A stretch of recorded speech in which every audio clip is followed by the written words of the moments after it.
Good morning বন্ধুরা, তোমাদের সকলকে জানাচ্ছি মহাশিবরাত্রি শুভেচ্ছা। তাহলে ব্লগটা আমি এখান থেকে শুরু করলাম। তাহলে চলো আজকের দিনের যাবতীয় যা আমি আজকে করব তোমাদের সাথে সেটা শেয়ার করব। এই ঘুম থেকে উঠলাম, ঘুম থেকে উঠে গেছি অনেকক্ষণ, দিয়ে রান্নাঘরের কাজ হয়ে গেছে কিছুটা, এখন অনেক বাকি আছে।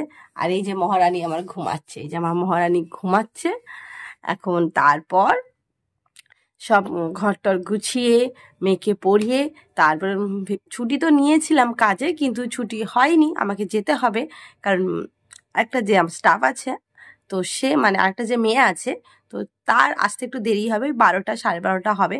তো ওই জন্য যেতে হবে, কারণ 11টার সময় দোকান খুলে যায় পার্লার, তো এই জন্য। তো চলো আপাতত আমি কাজ সেরে নিই, তারপরে স্টেপ বাই স্টেপ যেভাবে দিনটা কাটছে তো সেইভাবে তোমাদের সাথে শেয়ার করব। তাহলে চলো। আমি এখন পার্লারে চলে এসেছি। আমি এসেছি 11টার সময়। এই যে দেখতে পাচ্ছ তো, এ উপোস করেছে শিবরাত্রি, তো সকালবেলায় পুজো করে এসেছে। তো ওই জন্য ও বললো দেরি হবে দিদি, তুমি একটু আসো। তাই জন্য আমি হাফ বেলা করবো, দিয়ে আমি ওই 4টের দিকে বেরিয়ে যাবো, মানে 4:45 বেরিয়ে যাবো। বাড়ি দিয়ে রেডি হবো, সাজুগুজু করবো, তারপরে যাবো। আছি উপোস। আমাদের সাথে কথা বলতে বলতে দুটো ক্লায়েন্ট এলো, আমার একটা আর ওর ওই মেয়েটার একটা ক্লায়েন্ট এলো। ইমিডিয়েটলি একটা প্রোডাক্ট শেষ হয়ে গেছিলো আর ম্যাম ছিল না, তাই আমাকে আনতে যেতে হয়েছিল। যে আমার শাড়িটাকে একদম ঠিকঠাক করে দিল, কেন এই শাড়ি একা পরা অসম্ভব। এই যে দেখে নাও, স্নান হয়ে গেছে, এবার যাব ঠাকুরের সব জিনিসপত্র আনতে। এখন যাই, আর মেয়ে ঘুমাচ্ছে আর আমার বড় ঘুমাচ্ছে।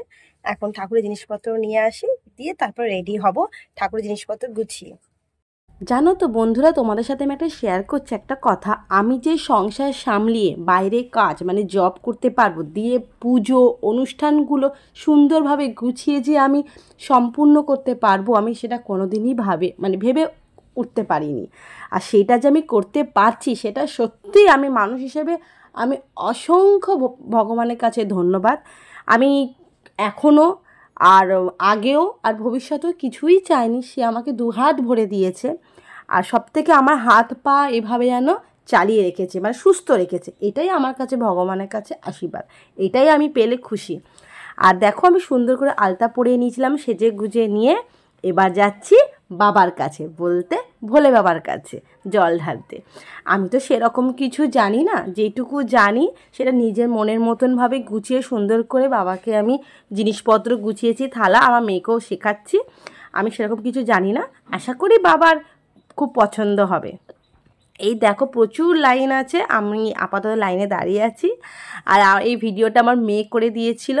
আর অনুষ্ঠান হচ্ছিল, আমাদের শিবরাত্রির দিন অনুষ্ঠান হয়, তো আমরা মা মেয়ে দুজনে মিলে দেখছি। আর প্রসাদ, পুজো দিয়ে আসতে না আসতে আমার মেয়ের প্রসাদ চায়, সঙ্গে সঙ্গে দিয়ে দিলাম। আর এই দেখো সামনে অনুষ্ঠান হচ্ছে, গান হচ্ছিল, নাচগুলো হয়ে গেছিলো 6:30 থেকে 7টা থেকে আরম্ভ হয়ে গেছিলো। তখন তো আমি ছিলাম না, ঘরে সাজুগুজু করছিলাম। তাহলে ব্লগটা এখানে সমাপ্ত করলাম।